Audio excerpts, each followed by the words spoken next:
Go ahead. Our mission. Helping Parents Heal is a nonprofit organization dedicated to assisting bereaved parents. Through support and resources offered, we aspire to help individuals become shining light parents, meaning a shift from a state of emotional heaviness to one of hopefulness and greater peace of mind. Helping Parents Heal goes a step beyond other groups by allowing the open discussion of spiritual experiences and afterlife evidence in a non-dogmatic way. Helping Parents Heal affiliate groups welcome everyone, regardless of religious or non-religious background, and encourage open dialogue. Attendance at all Helping Parents Heal meetings is voluntary. All discussions that take place at affiliate-led meetings are confidential. We hope that participants will learn from and share with each other. Zoom meetings run by leadership are not confidential. These meetings typically feature guest presenters and are posted on YouTube so that affiliate members worldwide can watch and benefit.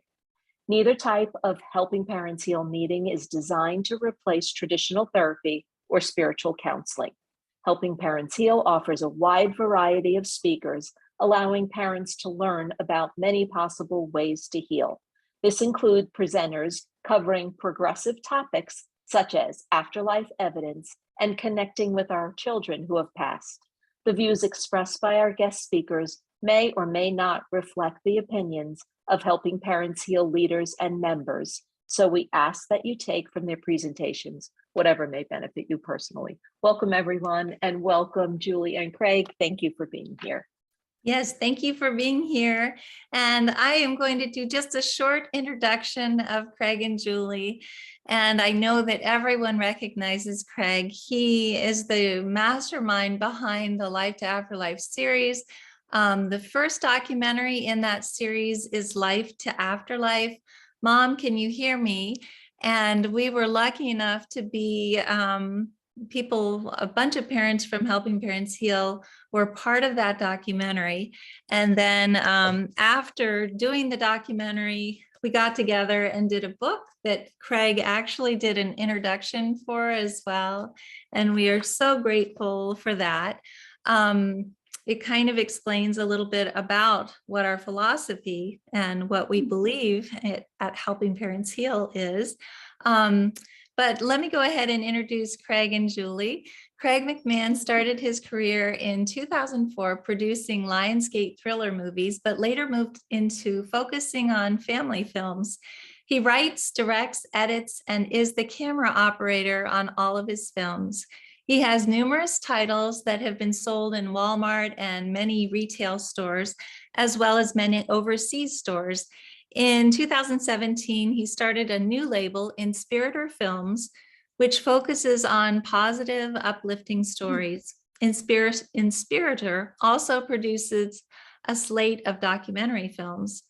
He has produced the Life to Afterlife documentary series, the Spirit Box series, and the Awakening Spirituality series. Julie Dylan McMahon was raised on the outskirts of Sedona, Arizona, and is presently residing in the southern part of the state with Craig.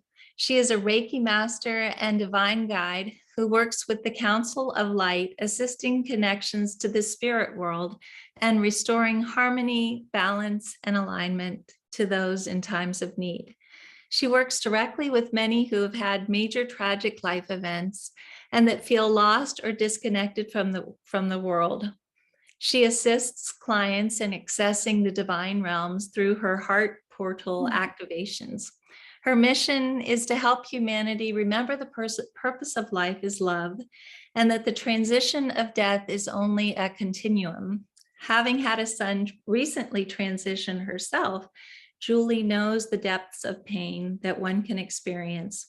She has been shown through her own direct heart activation the power of unconditional love, and has moved through the darkness to become wise in her own knowing and remembrance. And now, without further ado, please join me in welcoming both Craig and Julie. Welcome, Craig and Julie. Hi, guys. Hello. So good to see all of you. So I would like to give you guys a heads up of what we're going to do in this particular meeting is that I am going to talk kind of an interview slash style scenario where I'm going to have Julie talk about her experience, because I think it's more fitting than talking about what I do. I'd like to talk about what she's been doing with you know, since her son Dakota transitioned, she has become like an expert in understanding how to deal with this stuff. And we've also done some work together with the spirituality series as well. Like The Awakening, you may have seen Julie and I's work on The Awakening, which is a 4-part series talking about karma and all kinds of stuff. And in there, we talk about how she was able to transcend her life and purpose into making sense. So without further ado, I'd like to start with asking Julie some of the things. These are just basic prompts to get her to talk about. So I'd like to have you, Julie, tell us about, start with the event and tell us, what, tell us all what happened so they can get up to speed as to know where you are as a parent. Yeah, so as each of you already have your own unique experiences, my son Dakota transitioned 12 months ago. It was sudden, and I wasn't prepared for my 19-year-old to just go ahead and transition. But it did happen on March 20th. And as we know, I went through all of the visceral experience of the shock of it.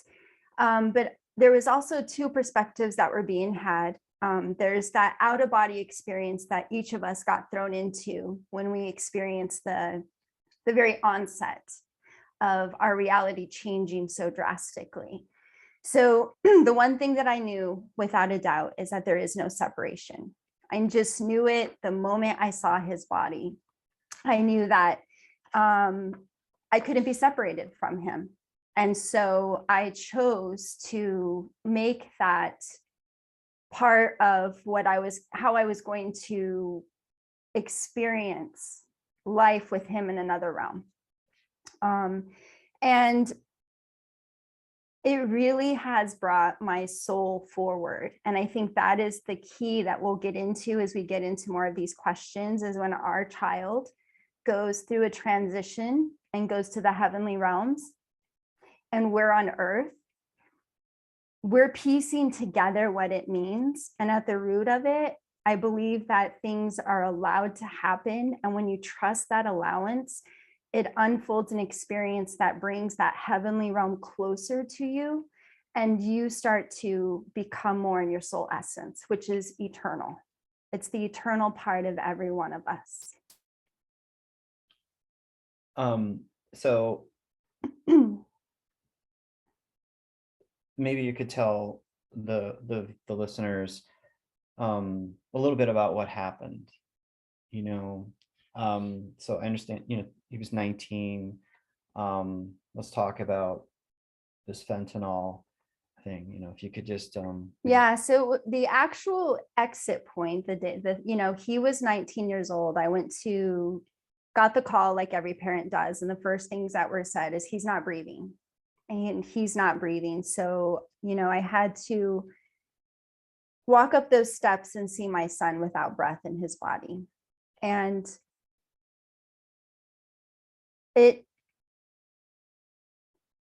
on that day, I surrendered into realizing that I was going to follow him. I wanted to know everything about the afterlife. And I quickly knew that looking at him, I was completely grateful for who he was. And it was literally on that very first moment that I felt so much love and gratitude for who he was, that being a victim to the situation that was presented to me was not going to be something that would take so much root in me, because I looked at his life as being his. I mean, I knew he came into my life through birth and exited at this point, and I just was overwhelmed with how grateful to have been blessed to have loved him, to have been a part of his life. And I tell you, it takes courage to breathe through those first steps, and to allow that understanding and to know anything more than that. But gratitude was the first emotion I felt. I just was overwhelmed by wanting to understand, and to understand well, because when you have a child and you're a parent, your whole time with them is meant in an engagement that's following them, leading them, being a part of it. So through the transitional death of a child, I just knew I was going to figure it out.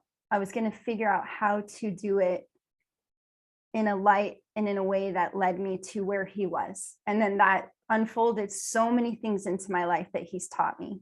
Oh my gosh, he has taught me so much. And he's fully part of, I was never separated from him. That's the one thing I can say from that moment, is I've never been separated from Dakota.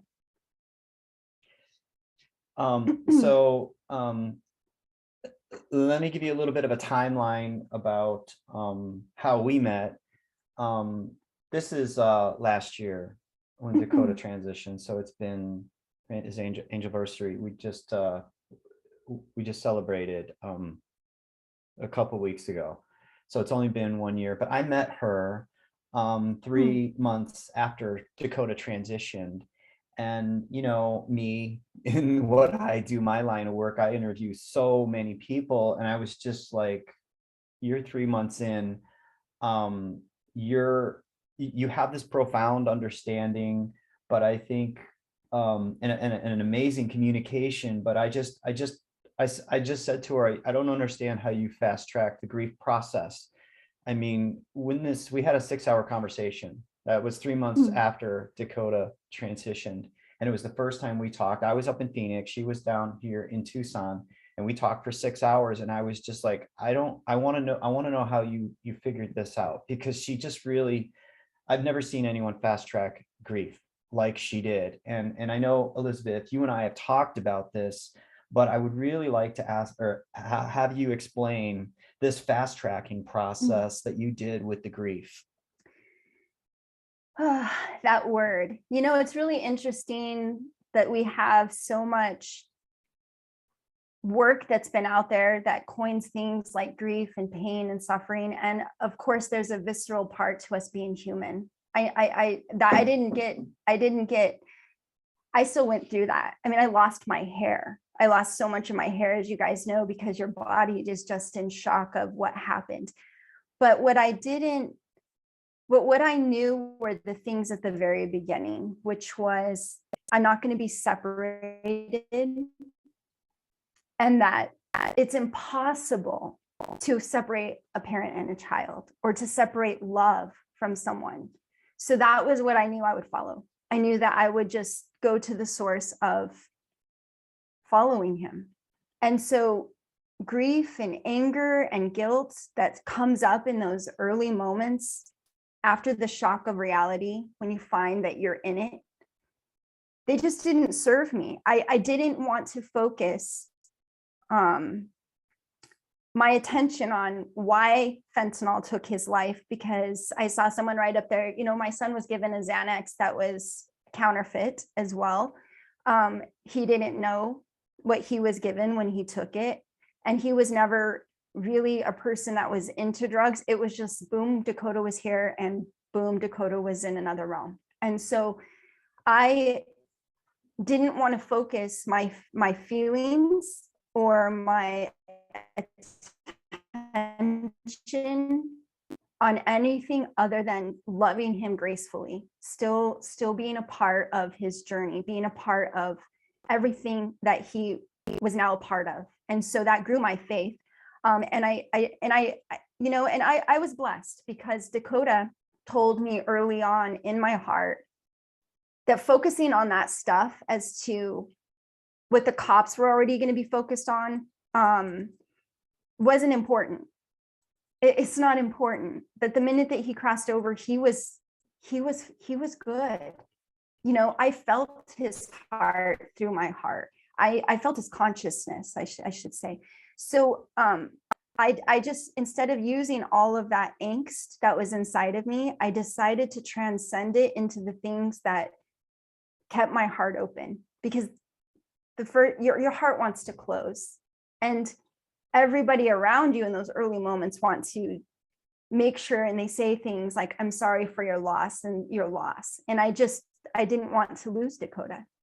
So I wanted to remain open, and I had to figure it out, as we all do. You have to learn to walk. You have to learn to understand. But by keeping my heart open, it kept anger and denial and what we know is the grief process. I went through them really fast because they didn't serve me. They really didn't serve what I had made the choice right at the beginning, which was to learn and to follow him and to be open. And you really, one thing that struck me was that you didn't really get into any type of victimhood. You really just had such a great perspective. Can you just quickly shed some light on that one? Yeah. So, you know, it's really easy when you love someone that love is this equal exchange, as we know. It's like you pour love into other people and you receive love from them. And so when your child transitions, it's like all that love you feel is misplaced by the separation, that the body's not there, that they're just not there tangibly. So I knew two things about victimhood. Is one, I looked at it like, this is Dakota's life. He had divine 19 years. 19 is what it's his story. So part of this was Dakota's story, you know, just like your child. It's like they have divine 32 years or 36 years. It's their story, their beginning and their transition. So I honored that. I just wanted to hold space, that maybe I didn't know it all right then, but I did want to hold space that this wasn't about me, that this was part of Dakota's next chapter, or where he went when he transitioned. And then the other one was that I had my part in that. So I wanted to do it well. When I kneeled beside Dakota's body and he wasn't breathing on the floor in that apartment, my soul just started telling him, okay. I just kept repeating, okay. And I vowed to him that I would do this well, because I always wanted to be a good parent. I always wanted to be a good human being. I always was innately trying to do things right. So I just owned that. I owned that I would handle this tenderly, that I would handle this with grace, because it was so delicate to understand. And these are all choices, I think, that we all have when we're in that moment. It's just so scattered energy to piece it together. And the world has just kind of, especially in the society where I live in the United States, what death is, and that it's a very terrible, broken tragedy. And I craved, because of my love, to just open more into the experience of what Dakota and I had entered into, what we found ourselves in. So just so you guys understand something, Julie also is, she does a lot of sessions with parents that have lost children, because she's really, I don't know how she has done so well so fast. But her and I talked about the first 6 months. She made some radical changes in her life.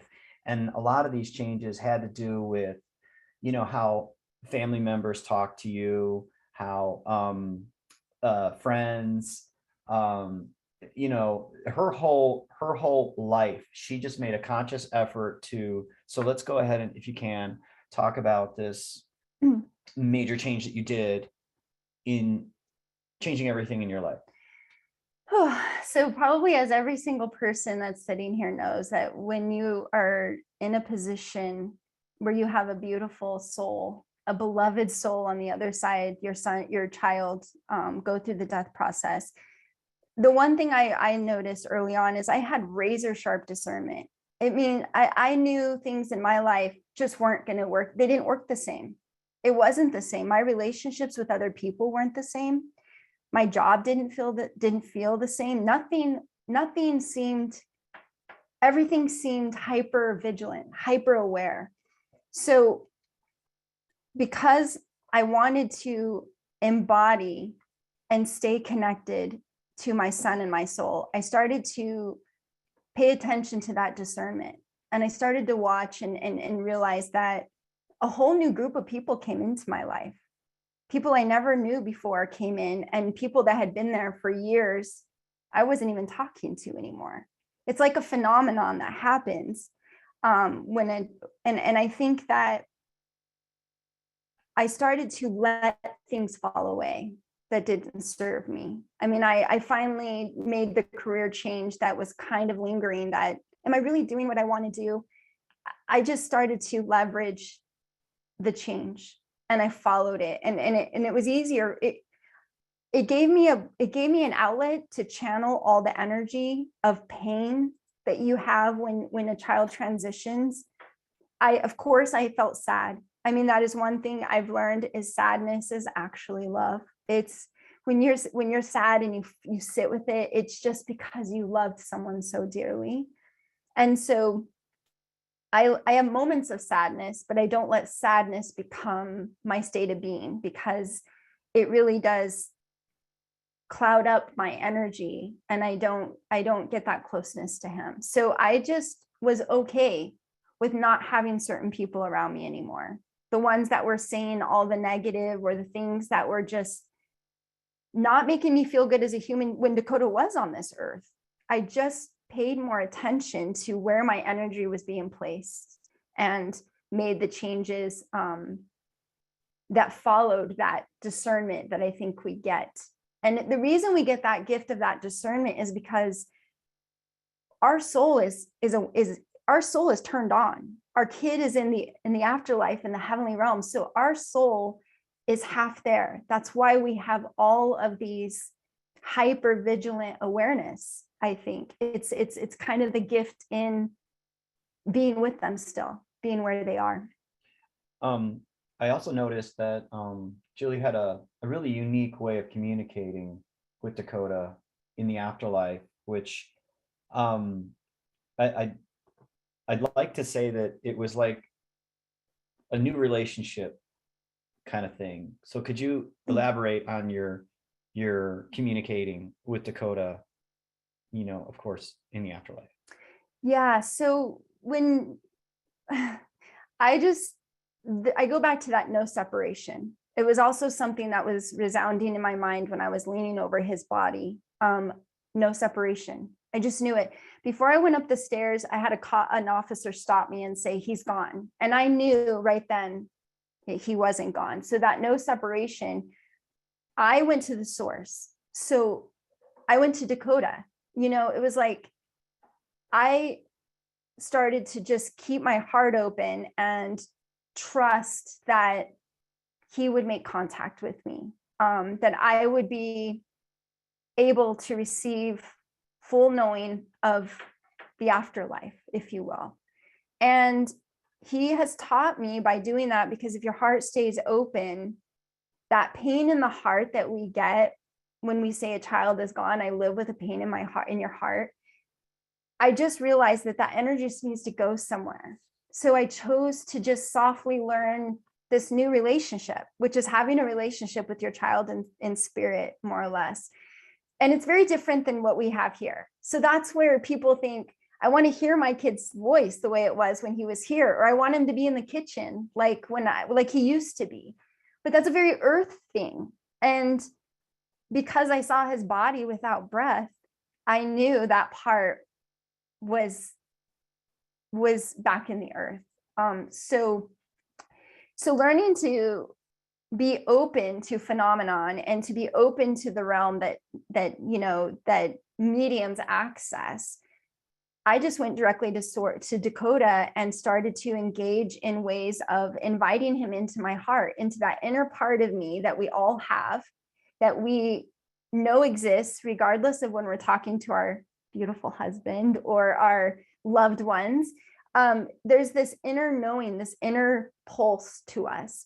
So that's where I found my relationship with Dakota started to develop, started to speak the vibrational frequency. And it's more about vibration, and it's about turning your awareness on and paying more attention, which then not only had Dakota come more into my life, but my life started to change radically. It's like they become these guiding light kids on the other side that interweave into all the changes and the purpose that they can bring forth from the heavenly realms to your life while you're still here on earth. And I would like to preface that to you guys is that Julie doesn't go to mediums. I think there's a good reason why, and I'm hoping that maybe you could shed light as to why you chose not to take that route. There's nothing wrong with mediums. They're great. They're an awesome tool to, I guess, for a lack of better words, but she just chose not to go to mediums. And I don't know, maybe it's because she's a Reiki master, or I have no idea, but can you shed light on as to why you decided to really not go to mediums to communicate with Dakota? So there's like we all do when we get in the beginning. I mean, I did have 1 or 2 readings with mediums, like we do, because you just kind of want to know. And actually, Dakota came to me through a medium on his own on day 3, which was kind of an interesting thing. But I heard from my son on the 3rd day when he came through, one of my friends who was a psychic who kind of gave me some messages. But a medium's kind of like, think about it. I thought about it. If they're accessing my son directly, I know him better than they do. I mean, I was very close with Dakota. We were inseparable. He was a mama's boy. He was everything. He was the most important person in my life, on this earthly realm. So I just opened myself up to those kind of engagements, into the questions I might have had that I wanted from him, or when I really miss him and I invite him in with love, I started to feel him show up. So mediums, and the way I feel about it is, keep them. They serve a purpose, but it's like getting a candy bar, because you get those your kids, he's acknowledging you're wearing his Gucci slides, because I do wear his Gucci. Then you go back into your disconnected life. When you go to someone else for the things that you want, there's a little barrier of separation from having it directly yourself. And so by being able to keep my channel clear, and this is where it gets, interesting, is that we really do have to be a clear channel by getting out anger and guilt. When we're carrying these real dense emotions, it does create an energy that's harder for them to get through. So by cleaning out my channel and living a very simple, uncluttered life, cleaning up my space, cleaning up people that were adding their energy to my energy that was dogmatic, or they thought they were doing well by telling me I have every right to be angry. I just realized if I kept my feelings connected with him, just as if he was in another room, then it was easier for me to just get everything I would need a medium would give me. I hear Dakota. I've gotten signs from him.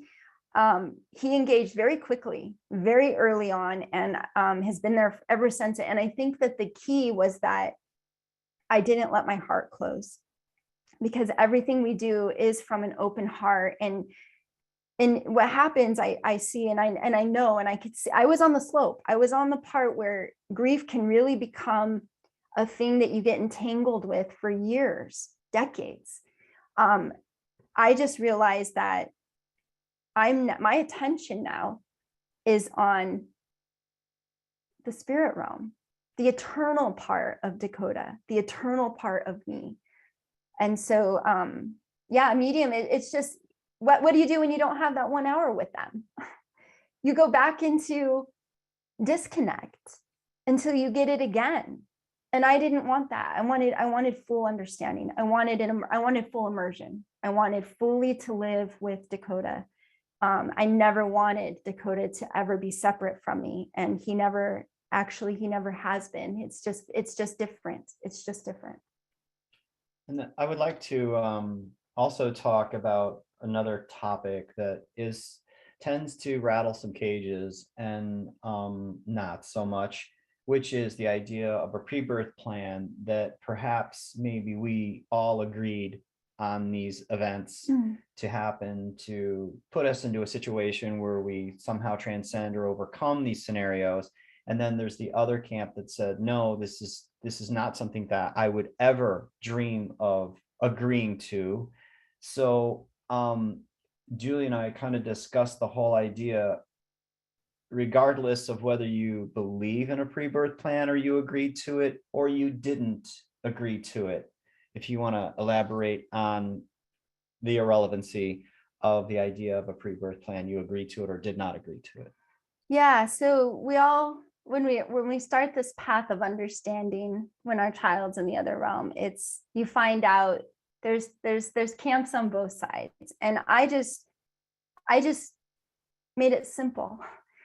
Regardless, it happened. So I always say the first step is acceptance. And I know that that's the last step in the grief process. But for me, I would rather come to terms with his whole evolutionary existence than to just be separated. And I know I feel like I'm redundant, but the pain of losing a child is strictly because you fear you're separated from them. So it happened. And so accepting it lovingly and trying to learn what I do with the rest of my time here on earth, because we're all going to that realm where they are, is what I would do more loving, more peaceful, and engage him as much as I can. And he does. The source of everything comes more forward with them in miraculous ways when you just invite it and allow it in. So the exit point is just his story, and I let it be his story. No matter if it was even more tragic than Dakota's, just allow, because what it does is it creates a little bit of grace, which is getting you back to the one thing you want. And everybody wants the pain not to be there and to be with that person you love still. It's just now allow this other place that we go to come forward into our world, because they left this place. You can't always expect it to be how it was here. Pieces of it are, but really what you're doing is you're inviting the what's next to come more into your life. And then your life actually becomes better almost. I mean, not better, not because it's not because they're here, but their light, their love, they help you while you're here. Maybe I'll say it like that. It does something with the pain. It transmutes it. It does change it. Yeah. So that, I mean, I've the tragedy by design which was one of the episodes of Life to Afterlife, was Rob Schwartz's idea that we plan all this and that they agreed, we agreed, and so I just love Julie's idea of it happened, whether it was planned or not. I need to figure this out. I need to transcend, and I need to make sense of this all. So that's why I think that was beautiful that she was able to do. Now, shifting over to this other part of the human part of it, which is fentanyl, is such a hot topic right now. There are so many kids out there that are just dropping, like, it's just, the numbers are really scary. And I don't know if people really know the full depth of it. Julie was in the nursing for 20 plus years, and she understood fentanyl. She understood how dangerous it was and how easy it was for these kids to get it. But one thing that I noticed about this is, the FBI got involved because there's a person that gave this counterfeit death pill, and it was just like everybody in her family was like, oh my God, you got to call the police, you got to get the FBI going, you got to do all this fentanyl, we got to. And Mothers Against Drunk Drivers, a great organization, I totally get it, but I was a little taken back when she said, again, you didn't get angry, you didn't get she wanted to keep her light. She wanted to maintain her love because she knew that was the key to communicate with Dakota.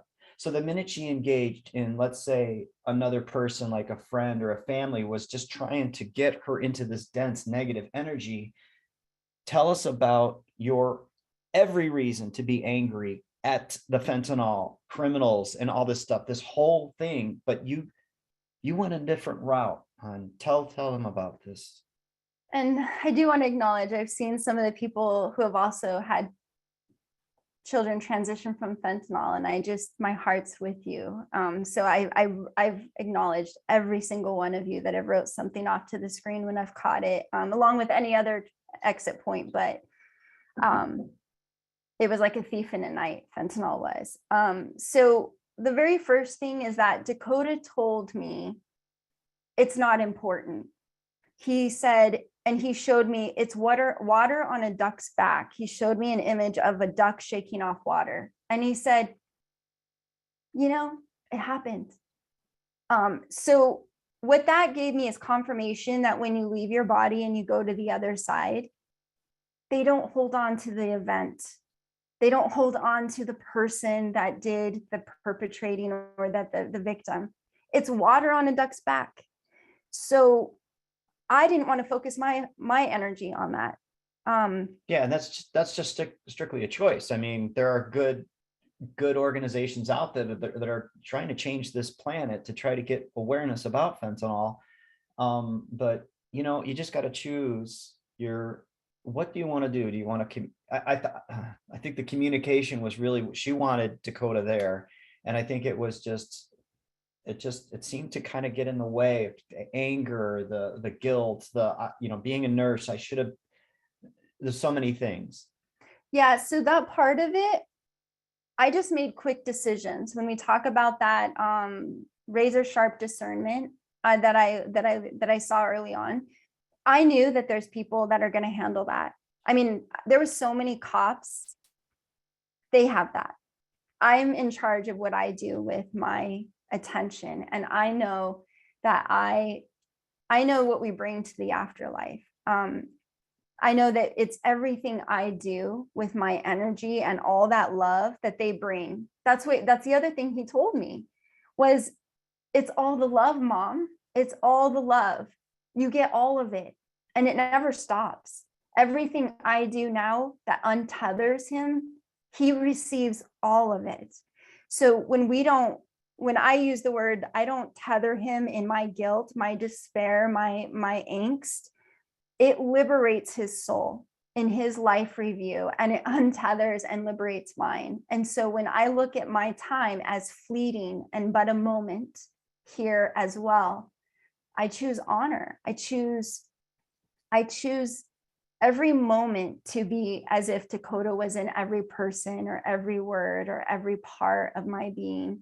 And I apply that to all the things that I do while I'm here. And I do not give my power away to anger or to the person that did this. That will be handled in karma or in the police or that fight. Like Craig said, there's people doing that. They want to fight. I never wanted to fight, but I just want to love. I want to love Dakota still. I want him to be a part of everything. And so I quickly made the heartfelt shift to not judge his decision to take that pill that day, to not blame the person, because that person's action is written forever in the Akashic record. So it's all there. And I didn't have any part of that. I just had what I did with Dakota when he was here, which was love him, support him, be a part of his essence to give to him. So I just applied that to the eternal part of him. So I would like to talk about another thing that I was also noticed about, like I wished I would have been with her 3 months earlier, but I met Julie 3 months, post transition. So another thing I noticed was that Julie, being in the medical, she never once really wanted to go to traditional therapy. And she had a real good perspective on the traditional therapy.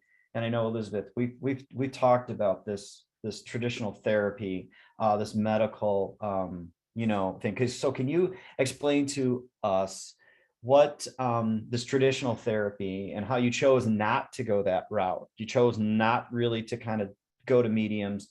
You did not want to go after that person that gave him the pill. You're letting the police do that. That's his karma. That's his Akashic records. But another thing I noticed was that you really just didn't subscribe to traditional psychology, So talk therapy and the way that people try to help with the grief process. Well, what I noticed first thing is everything I was doing, or that I'm still doing, is I just went within. I got shot out of my body and I had to figure a bunch of stuff out. And so you're bombarded with options, like maybe go to therapy because you're crying, or maybe, in order to help me understand the pain. And the thing about therapy that I just know that it gets you stuck in an energy. So you go there and you're bringing all of this that you're haven't transcended or reconciled. And so you do that week or months or years, and they're just creating an environment that creates this life loop. Mm-hmm. And this life loop just keeps bringing you back to the same point. And I just thought, cut to it. I sat with myself and Dakota early on and said, okay, kid, we're here. I mean, I literally sat like that, surrendered. This is where we're at. You and I were in this. It's always, that's how it was. It's like, what do I believe in? So source, God, light, whatever, and God and Dakota and me. That's the core of what was going to help me understand this. So I went directly to what the source that I believed in that would have allowed this event to happen, and Dakota, because therapy would convince me I have to go through a series of 5 to 7 steps called the grief process. And I quickly went through guilt. I don't want it. I was a good mom. I accepted all of that. Anything I didn't think I did, I went directly to Dakota within myself and revisited that moment and sent him love and support that maybe I didn't. I relived that memory when it came up and gave it to him as if we were engaged in that memory together. And I started to see we were. So when they're in the other realm and they're doing a life review and you get a random thought of your child, you're engaged in that conscious life experience that was shared by the both of you. And I just sent love. I sent all the things that I may not have given him in his life. And I quickly realized he's probably reviewing this from the other side. So when I started to give him all the things that I maybe thought I didn't, he showed me that he receives that and his soul elevates, and then mine elevated. It started to attract more love into my life. It started to attract and magnetize beautiful, beautiful human beings. And what I was doing was just working through this completely with Dakota, not some therapy telling me that I have every right to be angry. And actually, I even had a therapist, or I never went to therapy, but I had someone who was a therapist who was just a friend of mine say, you have to go through anger, Julie. You have to. And I'm here to tell you, you do not have to go through anger. It's a choice. It's something you can choose. And it's also something that you can transcend to something else, because it's all emotional feelings and connection to something. All of your emotions are connection to, in relevance to your wholeness, into your love, into your light. And so I I didn't want any of that traditional telling me I was doing it wrong or that I was avoiding it. They use all these terms about my experience being so drastically different than the dogma that's out there, that it's just waiting to happen to me too. Yeah. So we I have a really strong belief about these things like anger. And this is how I see it, guys. If you're in an angry realm and you're thinking angry thoughts, you are now creating next Tuesday's events, next year's events. So if you are in these really dense emotions, you're going to create your next, because you're telling the universe, this is exactly what I want. So if you want to be in anger or guilt or stuff like that, you're going to have situations now coming to you that will precipitate that behavior.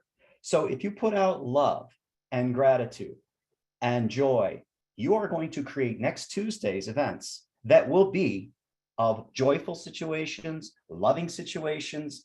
So that's my little spin, because I did spend some time studying EMDR. I don't know if you guys know this, but my mother was a hypnotherapist back in the 70s.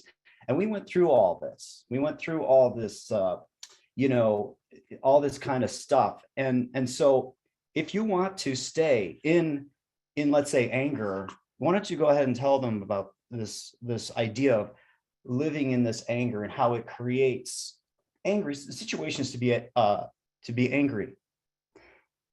So I like the word transcendence, because transcendence means that you're rising out of a situation to a higher understanding. And that's what it took, because nothing of this world worked the same as it did when Dakota was in body, as I call it. So I transcended these lower dense emotions into the ones that I wanted my being to line up with. So if you can imagine that your child, when they left their body, they left that human aspect of the chaos of emotions that we get to experience here. And there can be a whole range of them.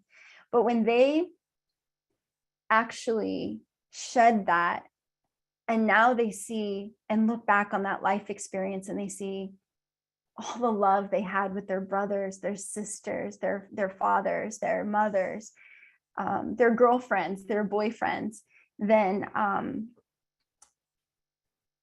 they're already resonating in that all loving space. So I chose to line up with that. If you can reconcile early on that your child is in these heavenly realms, this place of peace, this place of love, then choose that also. Choose that instead of the other, because they're not suffering anymore. And from the other side, they always want to shine their light just enough that you notice it. And in order to grasp all those little brilliant ways that they try to get your attention, you got to be able to see it, to feel it, to recognize it. So be more trusting of why we're here. Really ask yourself, why are we here then?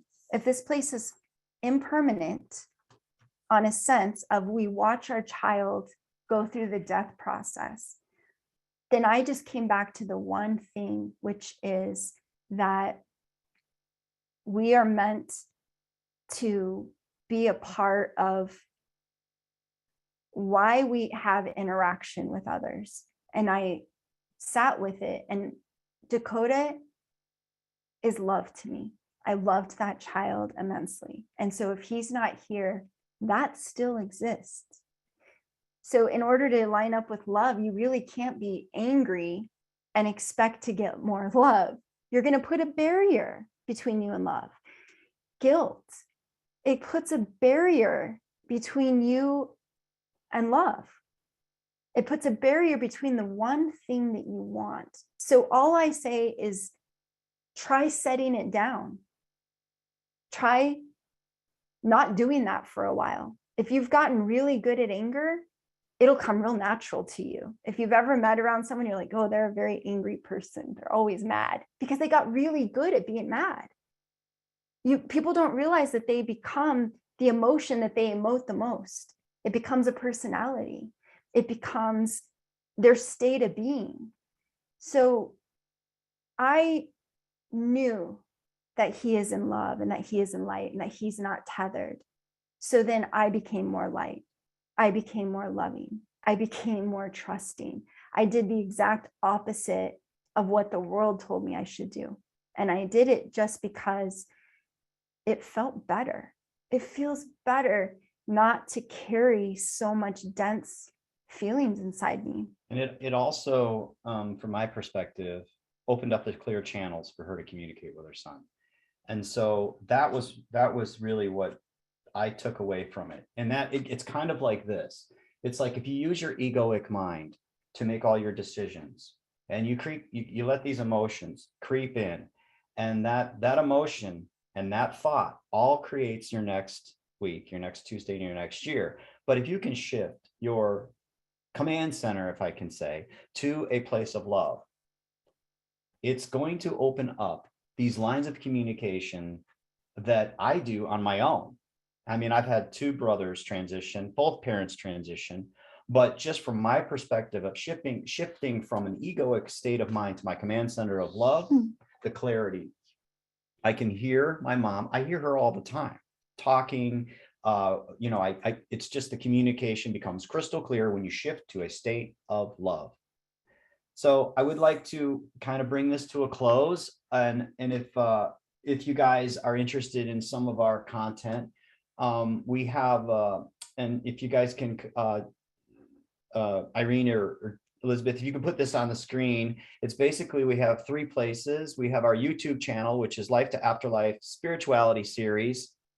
We have lifetoafterlife.com. And now we're starting the Academy, which is where Julie has, courses, not really courses, but more lecture style, really easy. There's no quizzes, nothing crazy, to help navigate through this. And most importantly, to communicate with your children. That's probably one of the most biggest things everyone probably wants, is still to be able to communicate with their child. And Julie is so good at teaching people how to get into that loving state and building a new relationship with Dakota. It's not like it used to be, but she's built a relationship. He touches me all the time throughout the house. He lets me know. He's actually very excited because I take care of her. It's something he worried about, but now he knows, and he also put us together. So yes, the communication can be improved. It can be improved. So I'll turn this over to Elizabeth, and if there's anybody has any questions, but I would like to, if I could, just for 1 second, Joe McQuillan, are you there, Joe? If Joe, yes, he is. Unmute your You have to unmute microphone, Joe. Irene, Hey, Hi. Joe. Hey, What's up? I just wanted to say thank you. We did that interdimensional communication. It's not really Spirit Box anymore. We're using audio to communicate. And Joe was so kind to allow me the opportunity to talk to his son, Robert. I'm sorry, Christopher. Sorry, Joe, Christopher. That's right. Yeah, and so what it was we used a loner voice, and we use electronic voice, kind of it's called, what is it called? Heck, I don't even know what it's called anymore. But we had a session with Joe and Christopher, and it's just now went up on the YouTube channel, where Joe asked a series of questions to Christopher. And if you could just briefly, we don't have much time. We literally have only a minute, Joe. So if you could just explain how that experience was for you, that you were able to connect and actually hear these profound messages from Chris in the afterlife. Craig, it's hard to ask an Irishman to tell a short story, but I'm going to do my best. It was downright amazing. I mean, I sat there in the studio with you, knowing it was Chris, feeling it was Chris. When Christopher called you bro, And then you said, did you just call me bro? And he said, that's right, brother. And then he said that something about the source and God. And he said, God's the shit. And you said, Yeah. did you just say God was? And that's exactly what Christopher would have said. I sent that to my wife. I was in Florida for a little brief time and sent that back to Sally. And she immediately sent back and said, oh my God, that's my baby. That's my Christopher. I mean, the voice is different, but the tone is right. The verbiage is right. You feel him in the energy around you, because it's all energy, right, Craig? It's all energy. Right. It's energy. And thank you both for a wonderful presentation. But I would, I'm kind of a brave soul and doing as much as I can to dig into the metaphysical, to connect with my boy. Yet I was a little nervous about the spirit box. And when I didn't get it back for a while, I was really worried that, maybe it didn't come through clearly. So when it came through, I was just overwhelmed with joy and gratitude to you for giving me the opportunity to do that. So, thank you. But it's an amazing, I'd posted it on Facebook and Helping Parents Heal. And it was an amazing visit. It was just another opportunity to connect, feel, communicate with my son. And I'll do anything, go to any lengths to be able to do that. So the session is on our Life to Afterlife spirituality series on YouTube. You get to hear Joe speaking with his son Chris. So I would like to move over to Elizabeth. It's good to see you, Joe. Good to see you, Julie and Craig. Thank you. And congratulations to you both. I'm really happy for you both. Thank you. Thank you. Yes, I would love to just, there's one question. There are so many people who are loving what you're saying, both of you, Julie as well as Craig. But it's interesting because Diana just asked a question that I think all of us would love to hear the answer to. Julie, do you ever cry anymore? Is that? I'm glad you asked, because I saw that one and I wanted to answer the two questions, because I know someone said they think there's a sign for what your shirt is. So if you look up the brand, I want to let them know. But yes, so I would love to tell a story. Yeah, what brand of shirt is that? I want to answer that question, because someone thinks that her son wants. I looked, I didn't see.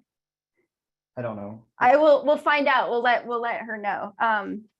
Whoever asked that question, send us an email on our website and we'll tell you. Yeah. Because it's important that you get those signs. So I want to tell a little story about, do I cry still? I used to go to the grocery store and I would go into Sprouts, and I was a single mom for my whole life until I met this beautiful human being.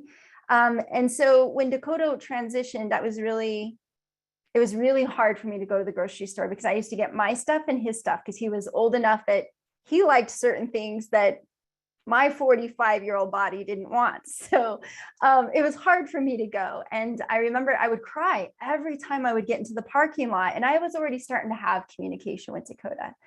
But it just, as you know, our bodies just shed this beautiful liquid in remembrance of them.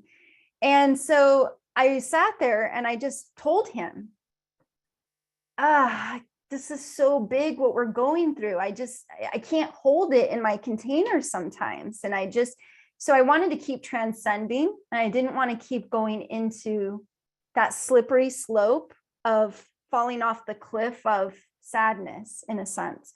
So I go into the grocery store, and I don't know if you guys have noticed, but there's always like 80s music playing in these grocery stores nowadays. And so of course there was a song that I would play that Dakota would help me find the name of it when we would go somewhere. Well, that song was playing, and I'm like, oh my gosh, like this song. So already I was wiping my tears and getting my food. I go back out to my black Jeep. It's all black, and my Jeep's all blacked out. And there's this rubber ducky, an orange rubber ducky sitting on the handle. And I'm like, I'm a wreck. And I'm like, and it's one of those little things you put in your kid's bathtub. It's a rubber ducky, but it's a rubber ducky that's a giraffe. So it's got little giraffe ears, and his grandmother collects giraffes. She has probably too many, like 200 giraffes in her house. So I'm looking at this duck sitting on my handle, and I just start cracking up. I look around, I'm like, why is this duck here? And then I correlate. So when you get science from the other side, the one thing Dakota showed me is it's all about correlation, things that correlate, things that string together. So the giraffe was of his grandmother. The duck was one of the early messages when he told me some of this earth stuff is like water on a duck's back. And there's this duck. So I get in my Jeep and I put the duck on the console, and I don't cry at the grocery store because that duck is still in my Jeep. And you can't cry when there's a rubber ducky looking at you. And nobody could have put that on there. I mean, I'm sure the chances and the reasoning that we think is the logical ego mind as to how that duck got there. But remember, I was having an internal conversation with Dakota. Yeah. It was Dakota and I in the car and no one else. And so that duck is there. And so every time I go to the grocery store, I listen to the 80s music and create a different ambiance or feeling on how it's going to play out. And then I get in the car and the duck is looking at me and I can't cry. So there's been times when I'm like, I get sad and I almost and he makes me laugh before I cry. Because one of the things that they say in the spirit realm, our beloved say from the other realm is laugh more, laugh more, because it elevates your soul and it's easier for them to get in. And that's what they'll do. They will want you to laugh more than anything else. So like what Joe was saying when he's talking about his son, they get that in because that's where the good stuff always was. That's what they're relishing in. So yes, I tell Dakota now, I can't even get in a good cry. You make me laugh. I can't even get it out anymore because you'll make me laugh before I cry. That's absolutely beautiful. And we have a lot of people agreeing with you in the chat box as well. And I just wanted to say that you're both going to be speaking at the conference. So we're excited about having you there. And Craig is going to be leading a panel for our book. And he's going to be asking questions of the different authors who participated in the writing of the book. He also did the trailer for the book itself, which was a love letter that we all wrote to our children. So he's been very involved with that book, and we're excited about having him doing this for the conference. So anyway, we are so grateful to have all of you here today. Thank you all of you parents, as well as Craig and Julie. This has been very informative, and we always ask everyone to unmute and say thank you and goodbye. So I hope everyone is able to. Thank you. So Thank good you. to be with you Thank tonight. Thank you so much. Thanks, Julie and Bro. See you later. Thank you. Thank Good you. and love Bye, everyone. everybody. Hi, Joe, by the way. Yeah. Hi, Hi, everybody. Joe. Hi, everybody. Hi, Thank Anna. you, everyone. Thank you. Thank you. you. Thank you. Have a nice evening, Thank you. everyone. So are any of the organizers still on? Yes. There's Cindy. Thank you. Bye.